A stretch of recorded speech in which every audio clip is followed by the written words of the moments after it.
The Ohio State Penn State game kicks off on Saturday at noon inside the Horseshoe, which constitutes a big game week here in Columbus, no matter what Penn State's record might suggest. So on today's, we're doing a little bit of a bonus episode of the Buckeyes Tomorrow Morning podcast because there's just a lot to talk about this week. Going to let you hear a little bit from Penn State interim head coach Terry Smith on this episode. You got to hear from him a little bit last week. Had some interesting stuff to say during his Monday press conference this week as well. So you're getting an extra episode. You're welcome / sorry, depending on how you feel about that. So we're going to start with just Terry Smith's thought on Ohio State's wide receivers. Terry Smith himself was a college wide receiver at Penn State back in the late 80s, early 90s, has coached wide receivers at various points at Penn State over the years as well. So he had some insights there. Yeah, this week will be an extreme challenge. Ohio State has a long history of great receivers. Arguably, these two are the better ones in that list. Jeremiah Smith is as good as they come. We were hoping he'd go through this sophomore slump, but obviously he's not.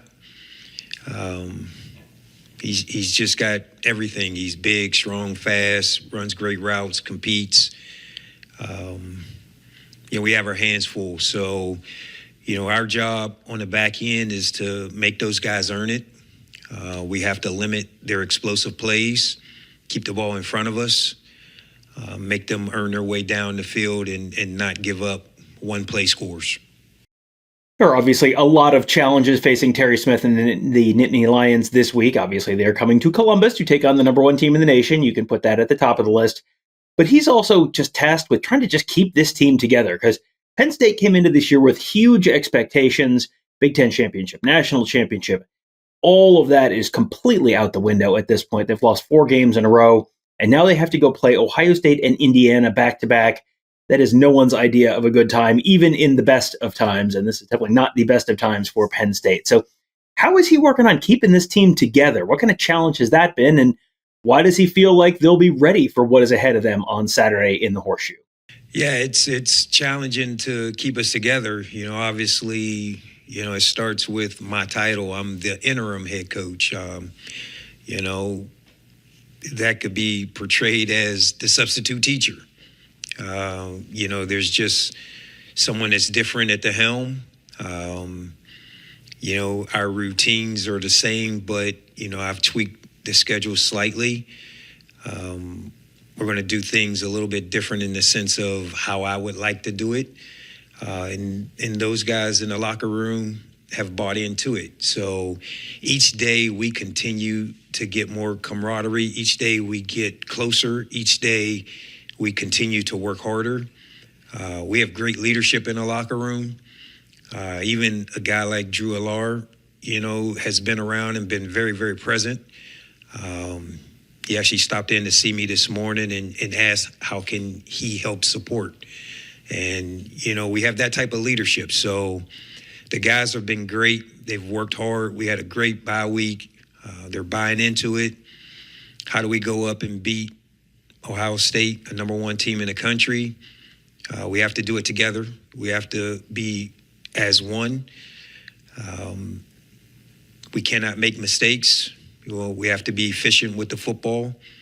The most important thing we have to do is be able to run the football. We have to outrush Ohio State to have a chance. Obviously, their defense is elite. They're number one defense in the country. They've got a lot of elite talent. They're big up front. They're fast in the middle, and, they can cover on the back end. So, we have to be creative on offense to run the football, get Katron Allen going again. We have to find a way to get Nick Singleton going because we're going to need those two guys. They're our two best offensive weapons. And we just got to continue to play mistake-free football. And then when we need to make a play, we have to be able to come up with some type of scheme to make a play. Now an update on the quarterback situation at Penn State, and it is kind of a complicated situation. Obviously, no Drew Allar. He's out for the year, although he has, apparently, according to Smith, been at the facility this week trying to help the team get ready for this weekend's game against Ohio State. The third stringer, now second stringer, Jaxon Smolek, he played a little bit last week against Iowa as they were running kind of a 2 QB thing. He got hurt. Smith did not have any update on his availability for this weekend. If he can't go, true freshman Bellum Kritza, who entered the season as the fourth quarterback, he would then be available as the backup. So he could go from fourth string to second string, depending on if Smolek's available. Confused? Hopefully not. The starter? This is simple. That's going to be Ethan Grunkemeyer. He is a native of Central Ohio, played his high school ball at Olentangy High School up in Lewis Center, just north of Columbus. So what's the next step for him on Saturday after his first career start last week, or 2 weeks ago, against Iowa? Yeah, Grunk, the next step for him is, obviously we got to put him in position to succeed. We can't ask him to go out there and, throw the ball 45 times and be effective and win that way. We've got to create the run game and, have some pass plays off the run game. We've got to be able to give him some throws that are, some one or two read type throws, and not overcomplicate it for him. Beckham Kritza, he's coming off of an injury. He's available this week. If he had the opportunity to go into the game, the game plan would be very similar. We'd have to keep it simple for him to have success and, not demand a lot from him. And the other guys have to step up. The offensive line is a veteran crew. We're led by those guys, so we have to run the football and, continue to focus on Katron Allen. Penn State is similar to Ohio State, where they're not underdogs very often, and this weekend they're about 3 touchdown underdogs coming into Columbus. That really doesn't happen very often for Penn State. So is something like that motivation, or is that something they don't really talk about around the Lasch building? Yeah, you use it as motivation, but I don't know if we're allowed to because of what these gambling rules now. Can I even talk about point spreads, So I don't know. We, obviously no one's given us a chance. And I'm going to, reemphasize that to our team. I don't think we've ever been 20-point underdogs since I've been here. But it's motivation. No one believes in us. And we're going to come out and fight like we did at Iowa, but we're going to fight a little harder. Penn State has for decades been known as Linebacker. You know all the names. I don't need to go through them. But this year, that linebacker position has been an issue. They lost Tony Rojas to injury, and they were already kind of thin there. As soon as Rojas went down, that created some big injuries. Former walk-on Dominic DeLuca has been thrown into a bigger role as a result of Rojas' injury. But if you listen to Penn State fans, Penn State media, there has been some issues there with Dominic DeLuca's play. So does that mean it's time to maybe run out some of the younger guys at linebacker and see what they can do? You're going to hear in this answer, he's going to mention Cam Smith. He was actually teammates with Isaiah West at St. Joseph's Prep in Philadelphia. And brace yourself, one of the freshman linebackers in the linebacker room for Penn State this year is LeVar Arrington II. Yeah, Cam Smith is another kid that has an opportunity. Alex has had, a good start to his freshman year. He's a talented kid. He's big, strong, fast. He's learning the system as they all are. And we just have to create more depth at the linebacker position. When Tony Rojas went down, that's a big gap that we haven't really replaced yet. And so we're just searching for some answers to be able to help the defensive line, to stop the run game, which is critical in this game. If they get going in the run game, it'll be a long day. So we've got to be able to protect that front seven. Smith has taken on a much bigger role and a much different role this season. He's been coaching a bunch of different positions on both sides of the ball over the last 10 or so years in Happy Valley. But obviously that role has really changed now that he's gone from position coach to interim head coach. So how has his relationship with the players changed with that job title switch? Yeah, it's a little bit different. I was always Coach T, as cornerbacks coach, and my role prior. I got along with everyone. Everyone saw me as Coach T, kind of the OG coach. I'm one of the older coaches on staff. And now they see me in a different light. It's like the building sees me different. It's kind of like everyone gets quiet when I walk in now. So it's just different. But it's positive in the sense of, I'm still Coach T, and I'm the guy that, still gets along with everyone. It's my job to rally us together. I want to give the players a voice to how this story ends and how do we write this next chapter. And so, it's all about those guys. So I told the staff, there was a video that Urban Meyer was talking about. One of his former coaches is now the interim head coach at Florida.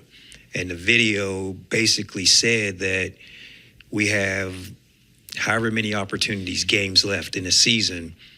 We have to put it on film that if we want our next jobs as coaches, we have to coach so that the film shows we're deserving of our next job. And so I showed that to our staff. And we owe it to these guys to pour into them and to give everything we can. So we're going to work our tails off. It's my job to make sure that the staff doesn't come up short.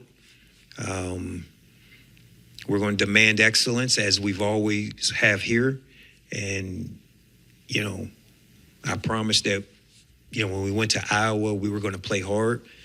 I'm going to double down on that when we go up here to Ohio State. Effort will never be an issue that for any team that I coach.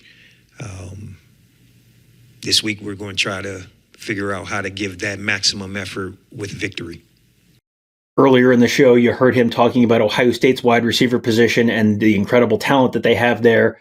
Wide receivers at Penn State, not so much. They have been an issue for several years at Penn State. They were a little bit better this year than they were last year. So what has he seen from that group this year? And has he been maybe more involved with them over the last couple of weeks? He was the cornerbacks coach beforehand, but obviously now he's in charge of the whole team. So is he taking on a bigger role there? Yeah, so our receivers, obviously the production isn't where you want it to be. Right, that's the truth of the matter. How do we get it better? Part of it is establish the run game so that now we can play action pass and throw some balls in behind the linebackers and into that intermediate zone. Obviously there's always chatter about we got to throw the ball down the field, and we do want to take calculated risk down the field and throw the ball. We've got these young receivers. We're going to give those guys an opportunity to try to inject some life into the pass group. Ethan Grunkemeyer, new quarterback at the helm. There's just a lot of dynamics with the pass game. I do think we'll be able to throw the ball a little bit better this week at Ohio State.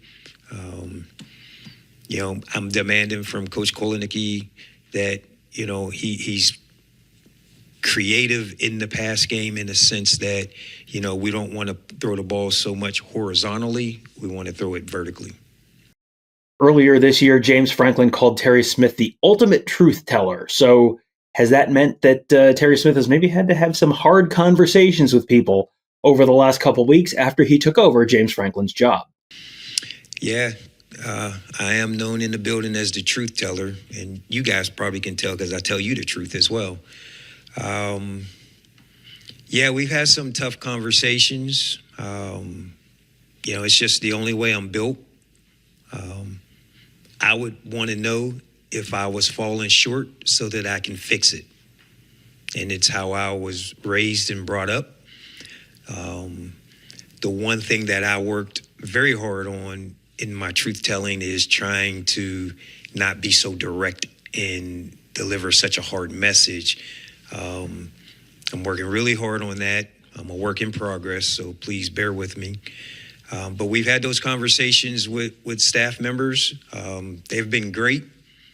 Everyone's understanding. Everyone's open to it.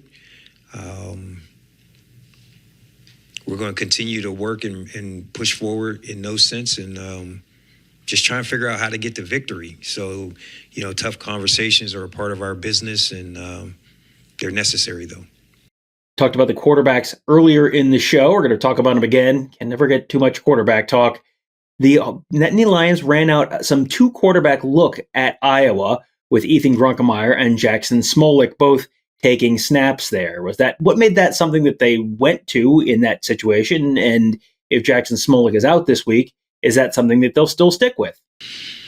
Yeah, the 2-quarterback came up, the offensive staff and myself, we were in discussion. We thought it would be something more for the opponent to prepare for. We felt like it was successful in, how it went down. Going forward, we want to be multiple. We want to be creative. We want to find different ways to make teams prepare for us and get the ball to our guys in space. So, it's still an option and open on the table. Terry Smith has talked a couple times about the fact that he's really basically demanded that they throw the ball down the field more. He feels that's something they're just going to have to do. They're going to have to try and make that happen in order to stretch the field and maybe open some things up in the running game. So what have those conversations with offensive coordinator Andy Kotelnicki been like as he's demanded more downfield passing? He's been awesome. There's not been any challenging or anything like that. And, maybe demanding is probably not the right word. When I go to him, I'm saying, hey, listen, this is what I'm thinking. And he's like, yeah, you know what? I was thinking the same thing. And we're on the same page. We're thinking alike. In this profession, when you lose 4 games in a row, we're all humble. We're all trying to find the problem and find the solution. And, we're just working toward that and trying to figure out what's the best thing for us to move forward. And Coach K's been awesome with that. All right, so there you go. A little from Terry Smith, interim Penn State head coach. You'll get to hear from Ohio State's head coach, Ryan Day, on Tuesday at noon. We'll have that streaming live at youtube.com/Buckeye Huddle. Those are always great interviews. Get a chance to talk to him for 20, 30 minutes, get some real in-depth information from him as well. On the other side of this game, kind of a different situation for the Buckeyes. A lot more stuff on the line for them. We'll be talking to Ryan Day about all that on Tuesday at youtube.com/Buckeye Huddle. And then, of course, you can join the conversation with us afterwards at BuckeyeHuddle.com. That's where we got our whole team of insiders covering the team, covering recruiting, covering X's and O's, all that and more, all at BuckeyeHuddle.com. Thanks for joining us. Have a great day. We'll talk to you tomorrow.